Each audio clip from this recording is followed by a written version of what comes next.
விசுவாசம் என்றால் என்ன? நாம் பண்ணின உடன்படிக்கைக்கு உண்மையாக இருப்பது தான்.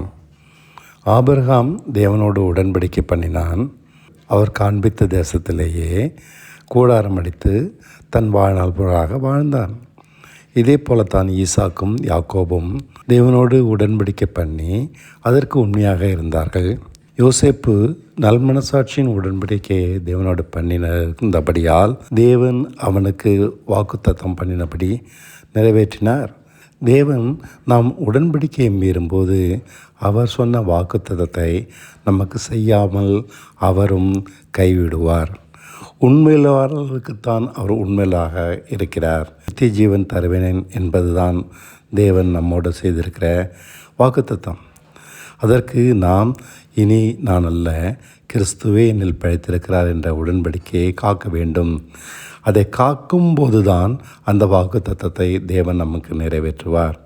அதை மீறும் பட்சத்தில் தேவன் அந்த வாக்குத்தத்தத்தை உடைத்து போடுவார். இதன் பெயர் தான் விசுவாசம். நாம் இயேசுவை விசுவாசிக்கிறோம் என்றால் அவரோடு பண்ணியிருக்கிற ஞானஸ்நானம் என்ற உடன்படிக்கையை காக்க வேண்டும். நம்முடைய வாழ்நாளை கிறிஸ்துவோடு மரித்தவர்களாக அவருடைய உயிர்த்தெழுந்த ஜீவனை அடைந்தவர்களாக வாழ்ந்தாக வேண்டும். அப்பொழுதுதான் நம்மோடு வாக்கு பண்ணியிருக்கிற நித்திய ஜீவனை நிறைவேற்றுவார்.